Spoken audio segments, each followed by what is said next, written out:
Greetings, citizens. Hey you beautiful creepy human being you. Welcome to my channel and welcome to today's true crime video. I'm so happy we could meet like this. I'm so happy that somehow in all of this that we're forced to deal with on the day today you and I were able to find each other on this crazy little planet that we call home. My name is Brittany or Bratterstein, whichever you prefer, and today we're going to be discussing a woman named Leslie DeVeau. Now, Leslie DeVeau was the fiance of a man named John Hinckley Jr., and John Hinckley Jr. was the man who attempted to assassinate Ronald Reagan in order to impress actress Jodie Foster, who we covered last week.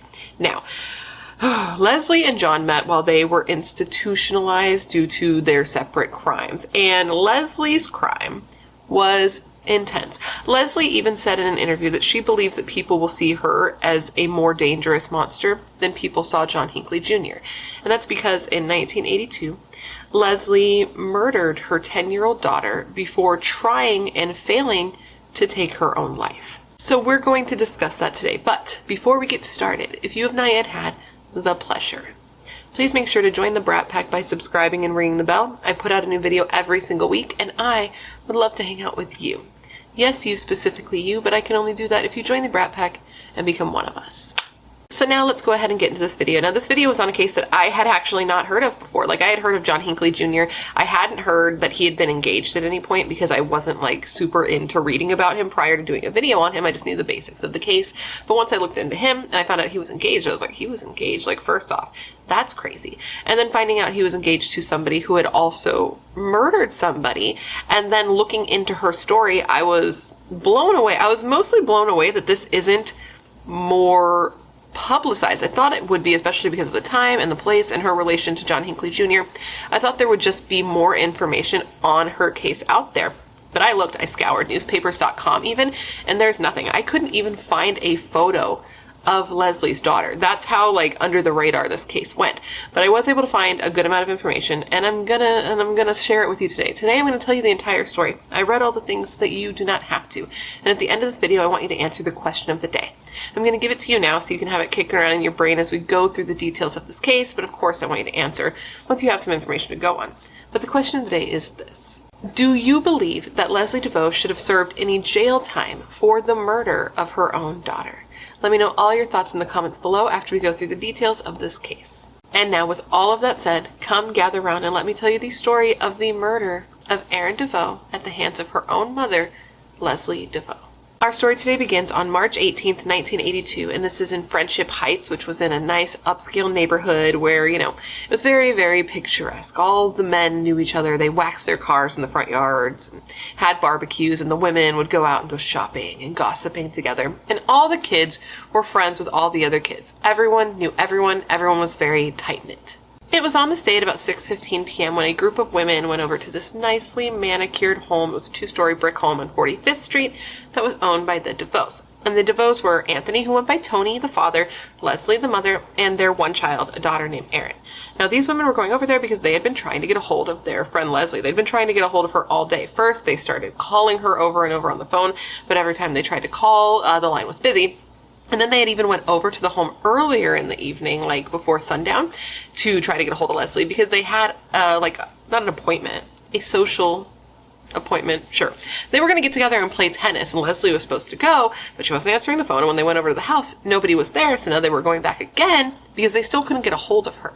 So anyway, when they couldn't get a hold of her the first time they went to her house, they just went off to play tennis thinking, I don't know, maybe she'll show up. Maybe there's an explanation. Who knows? Let's go play some tennis. But they got there, they played tennis, and she never showed up. So like, that's kind of weird, especially for Leslie, which we'll get into because people have been a little bit worried about her in general. So they go back to the house again. It's about 6:15 p.m. They knock on the doors again because they had done this before. They had knocked, they had tried to even open the door, but everything was locked. And when they went this time again, there was no sign of life inside. Nobody was making any noise. The only thing inside, creature, sure, inside that was making any sort of noise was the family's dog, a little cocker spaniel named Daisy, who was inside barking and like scratching against the window pane, obviously wanting some like attention. So fearing that something may be wrong, the women decide that they are going to get inside that house. So they go to a nearby neighbor that they know had like a spare key. They convince this neighbor to let them in, and they go inside to start, investigating, see what's going on. And they call out to Leslie, like, Leslie, Leslie, are you here? And to their surprise, they do get a response. Leslie does yell back, but she tells them to go away. But they're like, no, I don't think I'm going to do that. So they're moving around the house, and one woman makes her way upstairs and into an upstairs bedroom, and this is where she finds just a horrible scene. She finds Leslie laying on a blood-soaked mattress. There are blood stains everywhere, and lying beside her on the bed is a 12-gauge shotgun. And the worst side of all was the fact that Leslie's arm had been, like, for lack of a better word, like blown off. It was nearly severed. But she was alive, and she was alert, and she spoke to this woman and said words that nobody would ever expect to hear. And these words were, quote, "I shot Erin." And Erin was her 10-year-old daughter, her only child, and she had been killed in this failed murder-suicide. Okay, so now let's talk about a little bit of backstory. Now, there isn't a ton of information on Leslie and her early life from what I could find. Leslie herself hasn't done many interviews. I think there was only like one big interview that I was able to find to get some information from her point of view, because again, for whatever reason, this case just wasn't publicized much. Not even on newspapers.com, and that's the part that blows my mind, because you can find everything on newspapers.com. But somehow this case completely went under the radar, which is very strange. But what I was able to find out is that Leslie was born Leslie Ann Lockwood. And I know that after she graduated high school, she went to a super small university in Delaware before transferring to George Washington University when her father ended up having to be hospitalized because he was dealing with a pretty severe bout of mental illness. It was while attending George Washington University that Leslie would meet a man named Anthony Harold DeVeau, who went by Tony. The two were actually set up on a blind date in 1962, and clearly the date went well because a few short years later, in October of 1967, the two married, and then they went on their honeymoon in the Caribbean. Caribbean? Caribbean. It's Caribbean when it's the place, but it's Caribbean when we're talking pirates, right? Right. But anyway, that is where they went on their honeymoon. The two then settled down in what they believed would be their forever home in 1969. And this was a 2-story brick home located at 5112 45th Street Northwest in Friendship Heights. A picturesque place, a perfect place to raise a family. It's very much what you picture in your head when, when they portray America in movies, everything is bright and colorful and everything's perfectly manicured. That's what this place, it's called Friendship Heights. What are you expecting, right? Friendship Heights in the 60s, the late 60s, early 70s, it's exactly what you picture in your head. Pleasantville, when it's in color. When the couple moved into this neighborhood, they were welcomed with open arms. They were the ideal couple. They fit in perfectly. They were both hot, right? They were both hot and blonde. He was tall and built, and she was short and teeny and petite with bleached blonde hair. And they were really big on socializing and hanging out with the neighbors, having their barbecues, camping, playing tennis, all the things. After some time, the family was seen as a prominent family in the community. They even ended up being placed in the Washington's social register, the Green Book. The Green Book basically lists the most prominent people from Washington, from the ranks of business, law, government, philanthropy, technology, and more. And the only way you can actually get into this book is by invitation, and members are defined by their commitment to the community, family, or their profession. So basically, it's for all of the hoity-toities, and I believe you probably have to have a little bit of money too. So all of that is just to say that they were a big deal in their community. Tony and Leslie were said to be happy. They were said to be the ideal couple, the perfect little, the people you strive to be like. And then they went on to be the perfect little parents. They went on to have a daughter in 1972, their one and only child, a girl named Erin. And after they were a trio, a whole solidified family, even though you can be a family without kids. But once they had their child, they were seen as the ideal little parents with child. That's that family dynamic. They were called by one neighbor the Brady Bunch. Obviously, they were missing a couple members in order to be the Brady Bunch, but they were seen as very wholesome, just like that. Leslie was a very doting and devoted mother, very on top of her daughter, but in the best way. They had a little bit of a friendship, and Erin was seen as a happy and adorable little girl. And Anthony, of course, Tony, was seen as a very involved father. He was praised for, showing up at his daughter's gymnastic meets, things like that. Now, I mentioned that the two only had one child, and this was Erin, but it seems like this wasn't due to a lack of trying. It's not like they only wanted and only tried for one child. This just seemed to be Leslie's only successful pregnancy. So this is a heavy case. I've already mentioned it. So if mental health and, I usually don't give trigger warnings, but I know that pregnancy in particular is a tough one, especially if you struggle in that area. So I'll just say that now that we're going to get into a little bit here. It's not like graphic or anything, but it's really, really, really sad. Like I've always felt this way, even before I had my child, even when I was still in the mindset of like, I never want to have kids. Because if you guys remember, I was like, I'm never having kids. Fucking joke's on me, right? With my little perfect angel boy. But I've always felt that not being able to have kids when you want them is like one of the saddest things. And I have a lot of sympathy for that. So I feel for Leslie too, because they, at least Tony, did want more kids and they did try. And Leslie suffered from a few miscarriages. I think she had 3, and it was really difficult and really traumatic for her. And that would be so, I cannot imagine.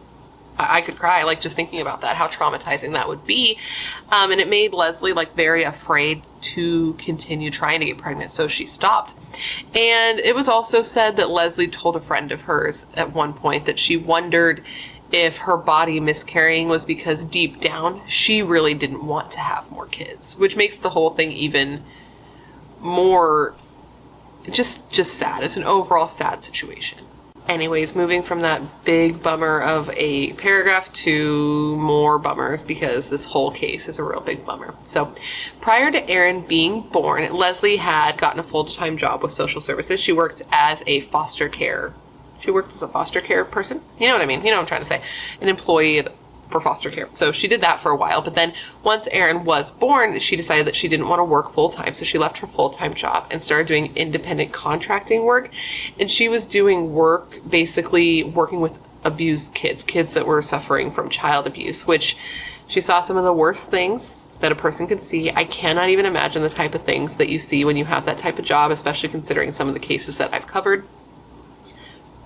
That kind of stuff destroys me, and it was said to really weigh on Leslie as well, which makes total sense. Now, a few years later, she was actually able to change positions, so she didn't do that work for a long time, though I'm sure 3 years in that sort of position is still like a long time and a lot to see. But she actually went back to school when Erin was 3, and she got her master's degree in social work, and from there she ended up getting a job working with geriatric patients, which I know is like the politically correct term to use, but like I hate that phrase. I don't know why, it just irritates me. Like, okay, for example, one of my friends got pregnant. She had her baby before I had Charlie, and during her pregnancy they called it a geriatric pregnancy because she was 35 when she got pregnant. And I'm like, 35 is geriatric? Like, ma'ams? Sirs? Are you serious? It just irritated me.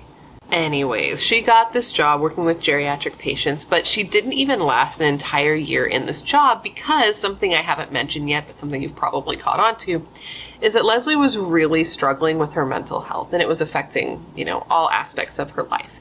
And now whether she struggled with her mental health prior to getting pregnant, or if this was a result of getting pregnant and, suffering from postpartum depression, there's so many things that can happen when you have a baby that people just do not understand. It's wild to me. I talk to people sometimes that like don't believe that. Even I've talked to somebody who's like, oh, I don't believe postpartum depression exists.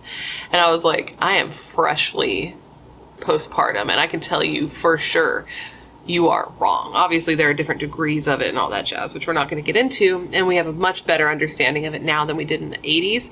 But all of that is to say that, to me, in my opinion, I think it was probably a little bit of column A, a little bit of column B, because we know that Leslie's father suffered with his mental health, and we do know that that can also be genetic, but we do also know that she had had a baby and also miscarriages. There are a lot of factors that could have contributed to this, but in the years leading up to Erin's murder, Leslie was really struggling.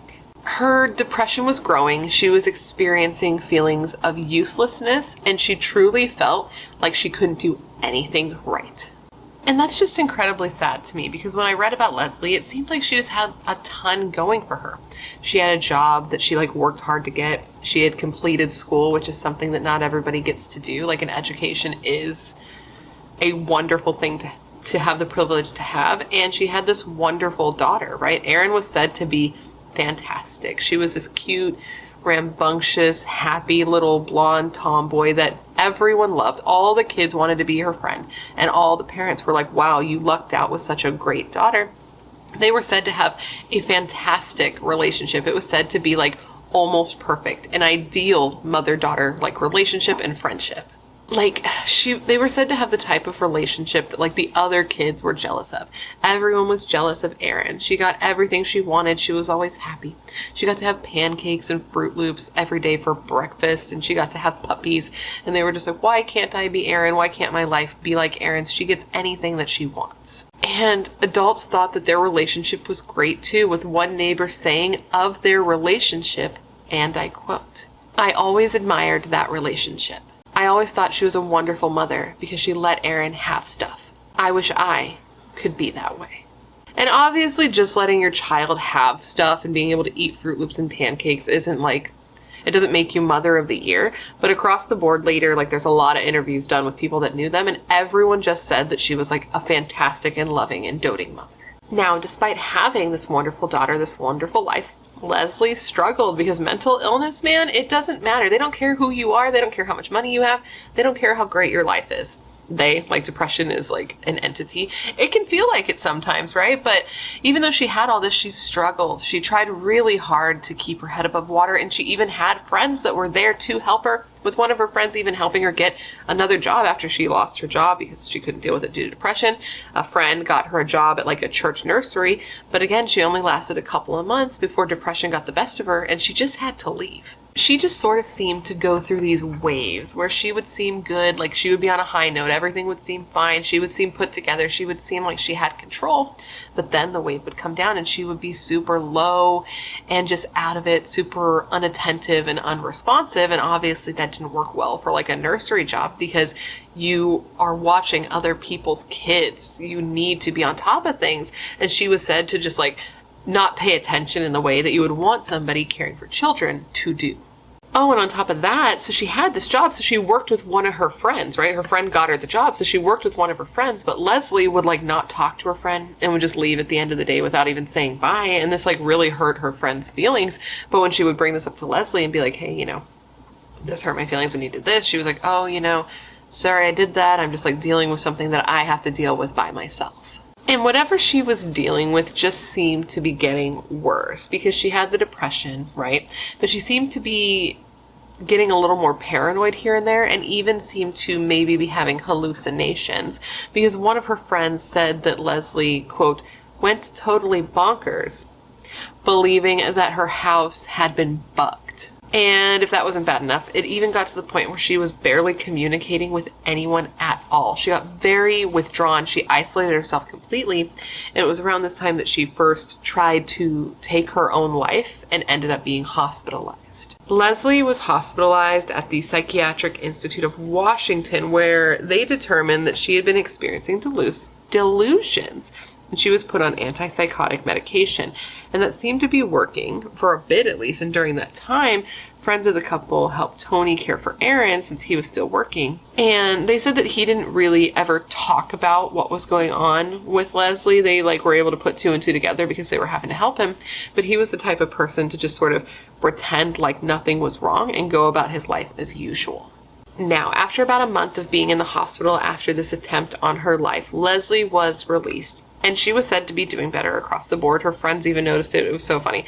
Not funny. Just, I was reading an article, and the friends were like, oh my god, she got new curtains. She lost weight. She's cured. It was very like 80s housewives of them, in my opinion. But she did seem to be doing better. She was put on medication, and it did seem to be helping her. But even with, being on medication and doing better, this was still something she was dealing with pretty much by herself, right? Like, people in her life were just kind of pretending that it wasn't happening instead of talking about it with her. Her friends, her family, her loved ones, they weren't really an outlet for her. She didn't have an outlet to be able to talk about what she was feeling. So she was like, yeah, I'm medicated, but I'm still going through all this stuff, and I'm just going through it by myself because everyone wants to pretend like nothing's going on. And it got to a point that at one point, okay, a friend of hers asked her how are you? How was it in the hospital? Brought it up, and Leslie was like, oh my god, thank you so much for asking that. I wish more people would ask that. I wish somebody would talk to me about this. Now, after a couple of years on this medication, the doctor that had prescribed Leslie the medication actually took her off of it. They decided that she didn't need it anymore. And it was after that that Leslie decided that she wasn't going to see a psychiatrist anymore either. She was just going to completely stop going to therapy, which was a choice that people didn't think was the best one. And people started to kind of gossip around the town about Toni not being more involved and not caring enough to like try to keep her, going to therapy or insisting she was on medication kind of thing. There's a lot of gossip around the town saying that Toni wasn't the most supportive partner, that he was unwilling to see how sick his wife was, and that it was just something he chose to not let exist in his mind, which is not good, but also reasonable. It would be kind of hard to admit that your wife has such a serious problem, but we don't know what was really happening, right? Because there's people that say he, sucked, and then there was him who said, like, no, that's not true. I tried everything I could. I tried to talk to her. I tried to be there for her. I tried to get her to go back to the doctor. I tried to get her to take medication, but whenever I would talk to her about it, she would get mad, and she wouldn't budge, is what he would say. And to sort of like illustrate his mindset around the whole situation, he did say of his wife and her mental illness at the time, and I quote, "I think her problem was life. I tried to help her. Life is not bad. There are ups and downs. Everyone copes and gets along." Now, I personally think that does say a lot. Like, that statement alone does say a lot. But what do you think? Now, we'll never know what was really going on behind closed doors. But what we do know is that whether it be Toni's lack of understanding what she was going through or other, interpersonal marital issues that the two were dealing with, over time, Leslie started to, they started to drift apart, and Leslie started getting to a point where she was unhappy in the marriage. She wanted out of the marriage. She didn't want to be with Toni anymore because we can't say for sure that being in that relationship was making Leslie worse, but we do know that it wasn't making Leslie better. She said that she was changing and Toni couldn't accept it, and that she wanted a divorce and had even met with a divorce attorney, but she was scared that if she tried to separate from Toni, that she would lose Erin. That was her biggest fear in leaving the relationship. In a diary entry, she wrote of this, quote, "I would still like to get away, but I guess this is next to impossible. No money, no job or hope of ever working. There's a lot I can live without, and I think I would be willing to just hit the road if it didn't mean leaving Erin." A friend said that Toni was the type of guy who would take everything if Leslie was to try to leave him. So she was ending the relationship in small increments, taking baby steps to drive a wedge between the two of them, like just, not being as loving, not being as cuddly, not going out with him socially, which wasn't difficult because he really wasn't home that much anyway. He was the senior vice president of North Virginia Savings and Loan Institution, so he worked a lot and he really just was hardly ever home. Now, Toni has said that he didn't know anything about this, that Leslie never brought up the subject of divorce to him, and that this is totally out of the blue. But Leslie did herself say that she did bring it up and that he refused. So I don't know, he was just the type of guy that was like, oh, yeah, we had our problems. Of course we had our problems. But to my knowledge, they weren't marriage ending problems. So that's what was going on there. But, whether he knew and is saying that he didn't know, or whether he really didn't know, we know there were some things that he didn't know, or that we would hope he didn't know because of things that happened and steps that could have been taken to prevent it. But Leslie was getting worse. Her depression was worsening, and she at one point tried to run her car off the road to take her own life. She would talk with friends about how unattractive she thought she was and how unhappy she was. And she would make jokes about taking her own life. And inwardly, she was suffering from delusions. It was getting worse, and it was turning to delusions where she thought that the radio and the TV was sending her messages about the fact that they wanted to hurt her or hurt Erin. So it was just getting really bad on in her brain. Things were just swirly twirly gumdrops, and they weren't good gumdrops. You know what I'm saying? And Toni did say that he would try to protect his daughter from this. When she would get bad, he would try to make sure that she wouldn't be aware of what was going on. But it has been said that when Leslie would get particularly bad, on certain days when she was particularly bad, Erin would go and sit in the car by herself to just try to escape. So clearly she was seeing this go down with her mother. Now, there were other things, other examples that people tried to use later to say that Erin knew what was going on with her mother and knew that she was getting worse. It was like foreshadowing things to come. But they were basically connecting dots to form pictures that weren't really there. You know, like, for example, in October of 1981, Erin wrote a short story called The Thing in the Woods, and it was like kind of a horror story. I can never say that word, even though it's one of my favorite things in life, horror. But she wrote this story, and basically the story was about a young couple who buys like a haunted house, and that everybody who had lived in the house prior to them had like died, right? And in the story, the mom gets on a horse and like runs off into the woods on this horse, and then the husband finds her dead. And supposedly it was kind of graphic too. I read a little bit of it. It was kind of a graphic story. She was a good writer. But in the story, the mom was said to like very much resemble Leslie. The way it was written, the way it was described, it basically was Leslie. And you know, she wrote this like terrifying story. She knew something was going to happen, but the teacher came out and was like, listen, Erin was one of several children who wrote a short story for a Halloween assignment. That's why it's scary. That's why it's spooky. Like, let's stop trying to make a case that's already so fucking tragic, more tragic than it has to be. Anyways, as the months went on, Leslie seemed to get more and more depressed. She would stay in her home. She wasn't going out and socializing. She would pull her shades down and keep it dark in the house. When she would go out into her yard, she would just stand there and like stare like she was in a trance. And on the few occasions she would talk to her friends, she asked several of them, like, do you think I'm okay? And people were just trying to like come up with something in their minds to explain what was happening, to try to make it normal, to say she was just like going through something, trying to find herself, a midlife crisis, something that everybody goes through, and hers is just more intense. But for Leslie, she was scared. She was scared that she was suffering from the same mental health issues that her father suffered from.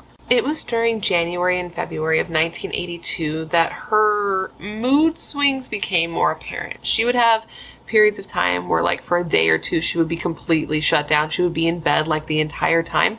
And then she would have a couple days after that where she was super high energy, just like go, trying to get everything done all at once because she was feeling like she could. And it was around this time that she actually threw like a birthday party, slumber party for Erin.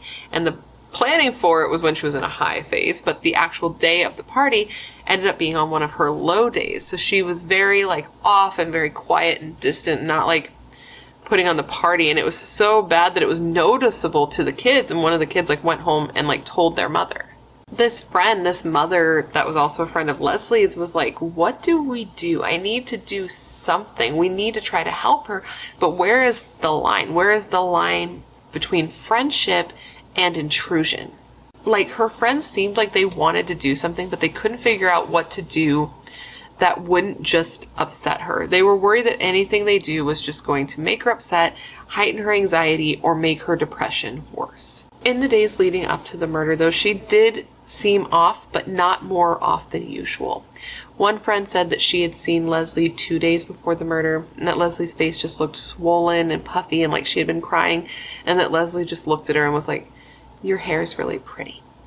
And then another friend said that she saw her the night before the murders, and that her and Leslie had gotten together to play bridge, and that she did seem quiet and subdued, but mostly she just seemed like really down, and that this friend wasn't worried about her, she just felt sorry for her. And her husband Tony said that he knew something was wrong. He knew this was a down period for her, but he didn't know how bad it was going to get. Like, he had no idea that it was going to get this bad.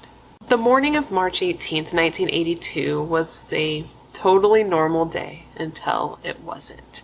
Leslie and Tony were up, buzzing bees, busy bees, moving around, getting their day started. Tony was getting ready to leave for work, and Leslie was getting ready to pick up a bunch of kids to drive them to like swimming practice because she was the one doing carpool that day. And normally, like, she was doing the carpool because Erin was one of the kids who would normally go to this, but on this day, Erin didn't go, and Leslie just told Tony that that Erin didn't want to go, which wasn't weird. He's like, okay, sure. So at about 6 a.m., Leslie left to go and drive the kids to the swimming practice. She picked them all up. She drove them all there, and the kids just said that Leslie seemed very quiet. And while Leslie was off driving these kids to swimming practice, Tony left for work. 30 38-year-old Leslie then came home, where she went to her room and went under her bed and pulled out a Remington 12-gauge semi-automatic shotgun that she had bought Tony for Christmas a previous year. Now, Tony says he knew that it was there, but to his knowledge, it wasn't loaded, and Leslie didn't even know how to use the gun, but it turns out he was incorrect because she took it out and she loaded it. Then sometime between 7 and 8 that morning, she walked into her daughter's room where she was sleeping. She was just laying there on her side, a little girl still in her nightgown. She took the shotgun. She put it up against the blanket and she pulled the trigger, shooting her daughter through the right shoulder. She literally just walked in, put the gun against her back, closed her eyes, and fired at point blank range. This caused massive internal lacerations and fractures. She had damages to her lungs, her trachea, her esophagus, and her ribs, and had massive internal bleeding, and with any luck, died instantly. She then left her daughter's room and went back to her own room, where she sat down and propped the gun on the floor with it aiming at her heart so that she could take her own life. But what she didn't account for was the length of the gun. It was longer than she thought it would be, and also the kickback. So when she shot herself, the gun jumped, and instead of hitting her in the heart, it actually shot her in the left shoulder area, almost amputating her arm, from her body, because it's a shotgun. And when it wasn't successful in killing her instantly, she just laid there and hoped that she would bleed to death. Meanwhile, her friend Mary is trying to get a hold of her, right? Her friend Mary started trying to call her at 2:30 p.m. So this was hours that had gone by, still laying there alive. But when she calls Mary, Mary doesn't answer, obviously, because she's hoping to die. So she keeps calling and she keeps getting a busy signal. So her, Mary, and 2 other friends who were supposed to meet up with Leslie that day to go play tennis are like, okay, that's weird, let's drive over. They go over, they knock on the door, they get no response, and all the doors are locked, and she's still not answering the phone. So they're like, okay, let's go play tennis. Maybe she'll show up there. And when they got to the tennis place, the tennis courts, they actually tried to call her from there as well, but still got no answer. Once they were done playing tennis, they went back to Leslie's home, and they got there at about 6:15 p.m. And again, there was no sign of anybody being in the house. They knocked on the door, and they didn't hear anything inside but the couple's dog, Daisy. So they're like, this is weird. So they go, they get that neighbor to get them a key, and they let themselves inside. And once they let themselves inside, that's when they find that Leslie is upstairs suffering from a gunshot wound, a self-inflicted gunshot wound, and she's telling them that she killed her daughter. And I can only imagine what walking into the scene would be like, because if you think about it, this is 6:15 p.m. She shot herself and her daughter, Erin, between 7 and 8 in the morning. So she's been laying there all of these hours, just bleeding out. That would be a horrifying sight to walk into. But despite the horrible scene, Leslie was alive. She was conscious. She was verbal. She tells their friends, listen, I shot my daughter. And so they panic. They freak out. They call the cops, and Leslie's just laying there and eventually asks her friend for a cigarette. She's very casual through this whole situation. Even when the officers arrived, one of the first things that she said to the officers when they arrived was, just let me die. So the police came, the media came, neighbors flooded out into the street just to try to get a sight of what was going on, try to figure out what's going on, and all the gossip and rumors are swirling. But Tony is nowhere to be found, because apparently Tony, like Leslie, had a scheduled tennis match. So he wasn't home when all of this happened. For hours he was gone. He actually showed up at 10:30 p.m. from tennis, and he gets there to this scene, right? The police, the media, everybody outside. So he runs to the door, asking what's going on, and then we know what he learned. Now, this murder was a huge deal. The neighborhood was completely shattered. And I feel like if any mother in any neighborhood shot and killed their own child, that would be earth-shattering for a lot of people. But it was particularly intense for everyone because it was Leslie, because of her prominence in the neighborhood, because of her reputation of being such a wonderful mother. Again, everyone said she was great. They couldn't believe that she could be the one to do this. And one neighbor even said of this, and I quote, "She had money, a nice house. She was good looking, fun to be with, had a world of friends. ... And on top of that, on top of the fact that so many people knew her to be so wonderful, so many people also knew that she was struggling, right? It wasn't a secret. So many people were blaming themselves. Many people were blaming other people around the neighborhood. They all seemed to know that she needed help, but didn't understand why she didn't get it. Then you add the fact that the neighborhood kids are freaking out. They know what happened. They're old enough to understand that this girl's mom, the person who's supposed to keep you so safe, killed her. So they're freaking out. And I guess like the kids and the parents and teachers all met at the school the day after Erin was killed so that they could talk to each other and they could talk to the kids and explain what was going on. And apparently one teacher even took some kids aside. I thought this was so weird. One teacher, did I say one parent? One teacher took some kids aside who had parents who were like in therapy and told them like, listen, I just want you to understand that just because your parents are in therapy, like Leslie was in therapy, that doesn't mean that they're going to kill you. And when I read that, I was like, that seems like you're crossing some sort of line, but okay. Now, speaking of the kids, as far as the kids went, they were all dealing in different ways because, you know, they're all different little people. Some of them planted a cherry tree in Erin's honor on the school grounds and held a bake sale in her honor and raised about $100. But despite their trying to do something positive for their friend, many of the kids were suffering. Some weren't sleeping, some were clinging to their moms. And what's really sad is some were avoiding their moms because they were like, are you going to do that to me too? One neighbor, a mother, said of this situation that like Leslie doing this destroyed something in these kids and in this community because the mother is the one person that's supposed to be the safest for their kids. So Leslie, prior to being arrested, was actually taken to Washington Hospital Center because she needed treatment because her arm was all types of fucked up. And she actually ended up having to have most of her left arm amputated because it was just too, like, again, all types of FUBAR City on this arm situation. So that's taken care of. And while she was in the hospital, her demeanor was kind of odd. It seemed like she was disconnected from what had happened. Like, I don't know, I just feel like you would feel so much and care so much that you wouldn't want to see people. But Leslie was actually able to have visitors from family and friends at the hospital, which I also thought, like the brother from 50 First Dates. That's what I was trying to say. Anyway, she was actually able to have friends and family visit her in the hospital, which was something that I wouldn't think would be allowed to happen when the person is going to be arrested for murder, but she was. And one of her friends said that once Leslie saw her and was talking to her about what happened, Leslie said to her friend, quote, "Here I go, dumping my shit on you again." It was when Leslie's family, her mother and her sister, arrived that the reality of what was happening seemed to sink in for her, because that's when she really broke down. She cried and she cried, and I guess she said to her mother, quote, I loved her. Why didn't God want me?" On August 5th, 1982, 3 months after the murder, Leslie deVeau finally appeared in court where she was being charged with the first-degree murder of her 10-year-old daughter, Erin Knight deVeau.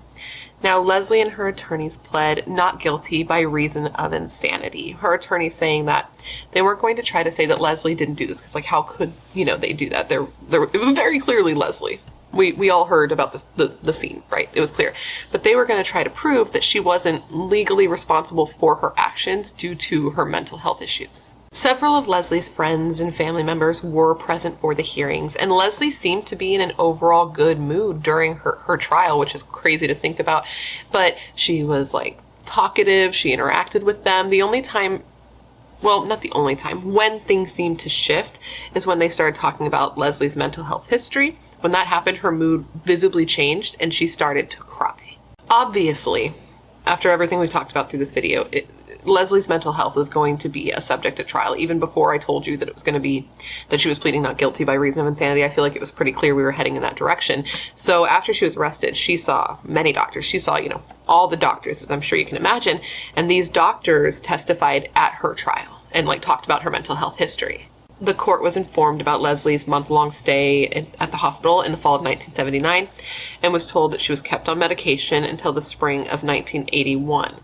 They were told that her condition worsened after she stopped taking her medication, and as time went on with Leslie unmedicated, she was, quote, unable to distinguish fantasy from reality and suffered delusions that people were following her.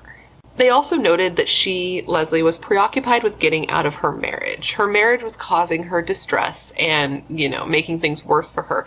But Tony was not willing to separate. This is what they said in court, that Tony was not willing to separate, and this contributed to her declining mental health. They talked about how all these compounding issues led her to try to take her own life 2 months before the murder, and then just a month before the murder, Leslie wrote in her diary of a, quote, fantasy island, a place where she and her daughter could go and be safe from all the ills, end quote, that she saw around them. And she believed that after her and her daughter died, they could go to this like fantasy island. She truly seemed to think, this is what doctors said, that she truly seemed to think that nothing but badness awaited her and her daughter, and that she, Leslie, was protecting Erin from the worst, and that if she just took her own life, which is something that she wanted to do, she would have left Erin alive but unprotected. The defense also presented some information that I think was very telling and very sad. They said that Tony wanted to have more children, but that Leslie was unable to have them. Again, she had all of those miscarriages, and they really weighed on her. They said that Leslie felt that she couldn't give her husband what he wanted, and that was very difficult for her, especially because she was, in a time where that was kind of, the wife's duty to give your husband what you want. I'm sorry, I rolled my eyes. That's not the life that I live, right? And that since she felt like she couldn't do anything for him, that he wanted this weight on her and contributed to what she did. And also they believe part of why she did what she did when she did is because one of her close friends was due to give birth to a baby on the same day that Leslie killed Erin. The defense also had another theory that is just incredibly dark, and I can't say that this is true, right? I wasn't there, but they said this, so I'm going to tell you this. They said that they believed it was possible that Tony, knowing of Leslie's prior suicide attempts, had hidden the gun or stored the gun under the bed with the ammo with it to sort of make it possible for Leslie to succeed at the missions that she previously put out, which is so dark, and it is worth mentioning that he 100% denies that. He has come out and said, listen, I couldn't protect her from every single way that she could take her own life. If she really was determined to do so, even if I moved the gun, she could find another way to do what she wanted to do. He said that if he knew how bad she truly was, he would have moved the gun, but he really didn't think she was that bad because she had been bad before and she had never done anything quite like this. And who knows, maybe he just wasn't paying that close attention to see how bad she was. But either way, the couple didn't really see each other much after Leslie murdered Erin. I think they just saw each other a couple of times in divorce court. The two divorced in 1984. And it was very tense. There was a report that said at one of the hearings, he couldn't take it and he yelled at her and he was like, you murdered my child. And then she yelled back like, you had a part in it. And I don't even think, if I remember correctly, he went to any of Leslie's murder trial. So they were pretty much, this was the straw that broke the camel's back for that relationship, which I get it. He has said that he was shattered by his daughter's death and that he was just taking it one day at a time with friends to lean on and for support instead of going to therapy. He seemed like he was kind of anti-therapy in some of the stuff I read. So he wasn't doing that. He said he had his friends to lean on. That was better than a therapist, but he said that it was so bad that he couldn't even bring himself to go into his daughter's room. He also added that he didn't want to know the details. I think that's part of why he didn't go to the murder trial. He didn't want to know the details of what happened to his child, but he has said that he has some ideas as to why Leslie did what she did, but he didn't say what those ideas were. Now, the prosecution, they were like, even if you have mental health issues, I don't believe that's why you did what you did. And several times throughout the trial, they called her a, quote, psychotic killer. And this seemed to really upset Leslie. Whenever they would call her that, she would get pretty hysterical. And it got to the point that her own attorney couldn't even communicate with her. Now, despite the fact that the prosecution was trying to build their case around the fact that Leslie wasn't crazy, she was a killer, their own expert witness ended up being the cause of their case kind of falling through. So this was a guy, a psychiatrist, 31-year-old Neil Bloomberg, and his job was to meet with Leslie, meet with those who knew Leslie, and determine, 1, if she was mentally ill, or 2, if the mental illness did exist, did it cause her to lack the substantial capacity to, quote, appreciate the wrongfulness of what she has done or to behave accordingly to the law.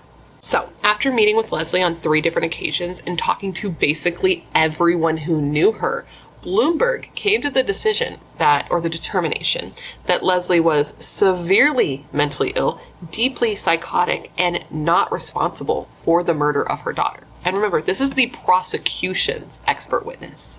Bloomberg believes that Leslie saw herself as a bad person who brought harm to anyone that she loved, and that she truly believed that by killing herself and killing her daughter, they'd be better off. She truly believed that they'd be better off dead.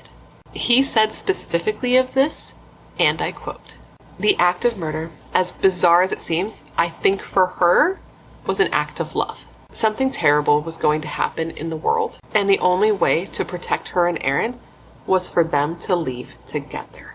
And this was something that everyone who knew her agreed with. Even Tony, who we know was not like super stoked on her after the fact. They all praised her as a mother and said that she and Erin had like an ideal type of relationship. And Leslie's own mother said that she truly believes the only reason that Leslie killed Erin was so that the two of them could be together. She said of this, and I quote, "It was an act of love.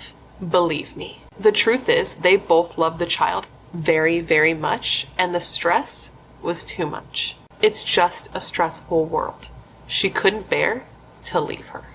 Okay, so now, you know how usually when somebody is arrested, the prosecution has the burden of proof. Like, they need to prove that this person did it in order to get a conviction. Well, apparently when somebody, I don't know if this is everywhere, but here, when somebody claims that they are mentally ill, the defense then has the burden of proof to prove that the person's mental illness or defect made it so that they didn't know right or wrong or couldn't conform with like the law. So the defense presents their case. They're showing the case. This is why she is crazy. This is the proof that she is crazy and not responsible.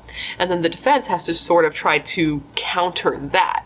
So the defense tries. The defense tries to like poke holes. No, excuse me. The prosecution tries to poke holes in the defense's, presentation of Leslie being mentally ill. And they were unable to. They couldn't contest the defense's defense of insanity because their own psychiatrist agreed and believed that it was true. So with that, in December of 1982, Leslie was she was sent to St. Elizabeth's Hospital, I believe it's called, St. Elizabeth's Hospital, and she was there for a minimum term of 50 days, which sounds like crazy, 50 days. But basically what happens is you go for the minimum term, so she'd go for 50 days, and at the end of 50 days, they would determine if her mental illness was still there, like if she was cured, right? And if she was, she could get out after 50 days. But if she wasn't, she would have to stay for a minimum of 6 months after that. And then each 6 months, there would be a review to see if she was at a point where she could be released. So anyways, after 50 days, Leslie was brought back before the court to determine whether or not she was mentally sound. And spoiler alert, she was not, which makes sense because 50 days does not seem like enough time to get somebody who could do something like this back to a place where they were like healthy. You know what I mean? It doesn't seem like enough, but I'm not a doctor. Not a doctor. So she was then, sentenced to do 6 months at minimum so that they could determine if she was any better. Because at this point, she was diagnosed with schizophrenia and she was receiving treatment. She was giving medication and therapy, all of that. So she was kept longer, is what I'm trying to say. Poorly. So she was medicated in the hospital. They were giving her an antipsychotic and an antidepressant, and they worked very well when she was taking them. But at one point during her hospital stay, she actually started to stockpile her medication, and she took them all in another attempt to take her life, but it was unsuccessful. And she actually didn't tell the doctors about this. She didn't talk about the fact that she did this until after, spoiler alert, she was released. I guess it's not a spoiler alert if you guys watched my John Hinckley video, but for anyone who skipped that one because you're like, I know all there is to know about John Hinckley. 1, I don't think you do, maybe watch the video. 2, I talked about this in that video too. In the hospital, she was just really having trouble coming to terms with what she did. She said that some mornings she would wake up and forget what had happened. So she would wake up expecting her child to be there and then realizing she wasn't and then realizing why she wasn't, which sounds incredibly traumatizing. She says that while she was in the hospital, she would just take time praying for forgiveness to her daughter. And she said specifically of this quote, "It takes a long time to really realize that what happened was a delusion. As you're coming out of that, you realize that it was all awful because there's nothing and you're alive and you don't want to be and you're not supposed to be." And that had to be incredibly hard to deal with. I can't imagine being in that position. I don't struggle from that type of mental illness, thankfully. I'm not going to get into anything that I've dealt with personally, because anything you say about your life can be weaponized against you on the internet. That's just the truth. That's one of my protocols when it comes to being on the internet, is not sharing anything that I don't want to be attacked, right? But it had to be hard for Leslie to have that sort of intense delusion, to do something as terrible as killing your child for it. And then there's conflicting statements on what type of hospital St. Elizabeth's was, but I do know that one nurse, against protocol, did call Leslie a child murderer to her face. So that had to be a difficult environment to try to get well in, at least in some ways. Now, Leslie did apply for conditional release in October of 1983. Apparently, the doctors at the hospital and even the prosecutor's psychiatrist, Bloomberg, did recommend that she do be released. They said that she should be able to leave the hospital grounds on the weekends and be released into the custody of her sister so that she could start, dealing with the stressors of the outside world, to see if she could deal with the stressors of the outside world. And I guess she was even going to have like a part-time job working at a church as like a pastor's assistant, I believe. And they said of her, quote, "She had recovered sufficiently and she would not be a danger to herself or others if she was released under the proposed conditions." They added that her mental illness was in a substantial degree of remission and that this would be vital to knowing if she could handle the stresses of re-entering normal life, considering the horror of what she had done. The prosecution was against this, obviously, saying that Leslie's case is a perfect example of why psychiatrists should not try to predict the future, because Leslie had been in a hospital and was deemed to be not a danger and was released, and then this happened. So the judge heard all of this information from both sides and decided that they could not confidently determine that Leslie's mental illness had been cured to a point that they felt safe with her being released, so they denied her application for release. Now, Leslie did appeal this, saying that though the court had come to the conclusion that they didn't believe that she had, quote, regained her mental health, the doctors, the people whose job it is to make this determination, did believe that giving her conditional release would be a, quote, therapeutic measure. The appeal was denied, though, with the higher court agreeing that, they didn't feel confident that she wouldn't be a danger to herself or others because she had previously been in a hospital, had been deemed to be safe for release, then went on to murder her daughter and try to kill herself. So it took some time, but Leslie was given sporadic freedoms here and there. It takes time. We've seen this before. There's a couple of years. I won't say it was a lot of time with Leslie, if I'm honest. I've seen a lot more time. I mean, even in John Hinckley, he was in the hospital a lot longer than Leslie. But by mid-1985, so a few short years later, Leslie's doctors did petition the court, saying that they believed that she should be moved to full-time outpatient services because she had dramatically improved. Her symptoms were it was night and day. She was so much better. And she was actually granted this release. During this time, she was still under, the hospital's jurisdiction, but she was able to get a part-time job. She was able to go and take classes at George Washington University. She was even able to live in her own apartment. This was the first time that she had ever lived on her own. And she took a photo of her daughter and she hung it above her desk. Her daughter, who, if I did my math correctly, would be a teenager now.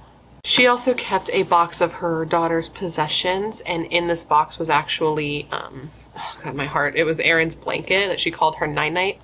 And Leslie said that when she opened the box, it somehow still smelled like her daughter. So she slept with that blanket for a long time until that smell was eventually gone.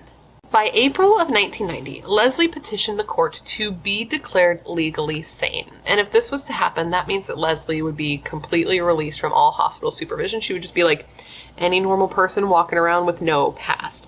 And the hospital actually agreed with this motion. They thought that she was at a place where this could happen.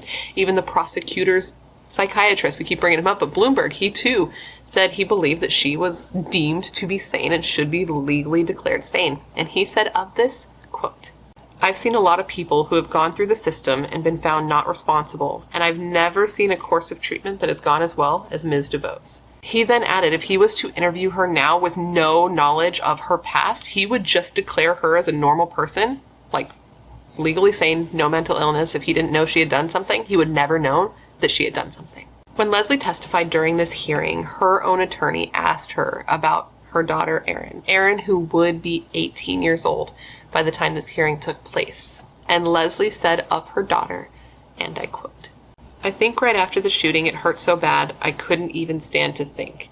It has been terrible to find peace with knowing that I killed the child I loved more than anything in the world." And at the end of this hearing, the judge, did release Leslie from all supervision. She was totally free. Now, I did mention that Leslie DeVeau and John Hinckley Jr. got into a relationship when they were in the hospital together, and it lasted a very long time. Now, I don't want to get into all the history of that relationship because like I covered it pretty extensively in my John Hinckley video, so you should watch that, or you probably already know, because I feel like most people who watch my videos watch all of them, I think, right? Comment down below if you watch every video. You're a real one. But what I will say is that Leslie said the reason the relationship started in the first place is that she needed somebody to mother, because she was a little bit older than John Hinckley. I think like 10 years, I forget now. It's been a few weeks between filming of videos because life happened. Let me tell you, having a baby, life does happen. So she needed somebody to mother. She said that her arms ached, which something about that, oh God, it makes me want to cry. Something about that just makes me hurt. And she said that she needed somebody to love her and to know that she could be loved despite all of her ugliness. She also added that many people would believe that what she did was worse than what John Hinckley did, that she could never just go out there and be another person. She couldn't move to the suburbs and get married because of what she had done and who she was. So she keeps people at arm's length because she doesn't feel like she has the emotional capacity to deal with other people and what they will feel about her, because most people can't understand her. But she says with John, the reason this relationship was so successful is that he gets her in a way that almost nobody else ever could. The relationship, I will say though, is over now. They were together a really long time, but Leslie got to a point where she couldn't live her life in the way she wanted to, being John Hinckley Jr.'s girlfriend. She couldn't live under the radar. She just wants a quiet life. And with being with John, that wasn't possible. Like, the Secret Service was all up in her shit while they were together. They would go through her financial records, her trash. If she traveled, they were on it. Like, she couldn't have the quiet life she wanted. So she did end the relationship, but the two are friends as far as I know and still support each other because they both see the other as like a vital piece of their recovery. Both of them see the other as that. So if you haven't seen that video, I would suggest watching it. It's one of my longest I've ever done, and it's one that I'm actually really proud of, like the research I did into it. I feel like it's one of my better videos.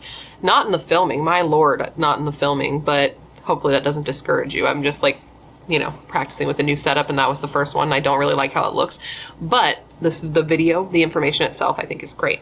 And the whole reason I bring this up actually is because after Leslie's release, she did an interview, and this is one of the only interviews she did, and I believe it was in 1999.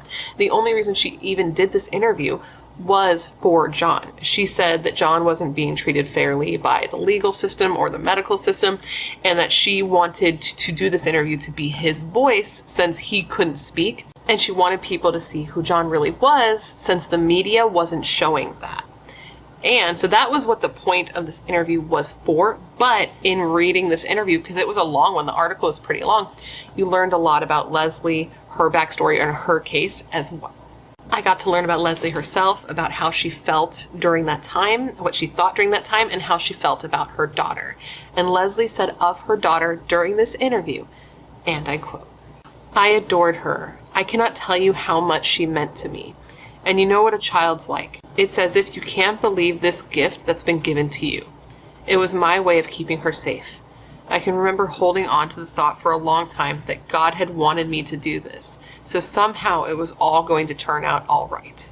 And one thing about this interview, in particular this article, that really stuck out to me and like made me wonder is the interviewer kept wondering to themselves, like, how does Leslie live with herself? How do you live with yourself and go on with life knowing you did what you did to the person you say that you love so much? And one day the interviewer did ask Leslie this, because I guess they met several times in writing this article.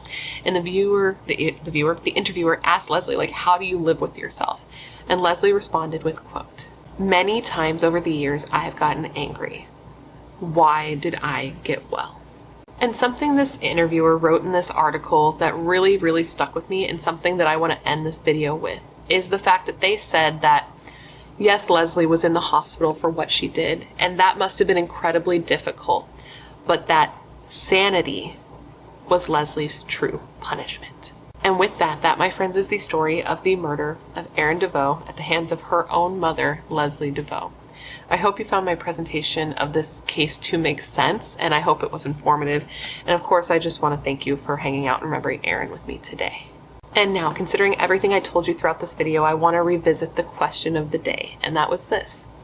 Do you believe that Leslie should have served jail time for the murder of her daughter, or do you think the, being declared not guilty by reason of insanity was appropriate? And do you think she served enough time in the mental health facility? Let me know all your thoughts in the comments below, because I feel like it's going to be very divisive. Anyways, guys, before you leave, please don't forget to let me know down below what case you'd like to see me cover in the future. As you know, I have a long list of cases, but every time you leave a suggestion, I put on my list with your name next to it so I can cover it. Yeah, so I can cover it, and so that when I cover it, I can give you a shout out. I love looking into the cases that you guys suggest, because they're often cases I haven't heard of, or cases that need more coverage, and I know you're filled with great ideas and great taste. Otherwise, you wouldn't be here. If you haven't already, please don't forget to join the Brat Pack by subscribing and ringing that bell. I put out a new video every single week, sometimes 2 a week. It'll probably not be 2 a week in the coming months, because things have gotten a little bit complicated, and I don't know if I'm gonna have the time, but every week for sure. I have not missed, you know what? Flex for me. I have not missed a single true crime upload since I started. Not one. Every single week I have uploaded a video. I was giving birth in the hospital and I uploaded a video. I never missed a video during maternity leave, nothing. So if you like consistency, I am your girl. What else did I want to say? Oh, if you want to hang out more consistently, all my social media is listed down below, along with a link to my membership and a link to my merch store, because you guys wanted some merch back, so I brought some merch back. And now, with all of that said, I just want to thank you for being here when you could literally be anywhere else in the world. That is tight. You are tight. Please stay safe and be a better person than you were yesterday, and I hope to see you in my next video. Bye.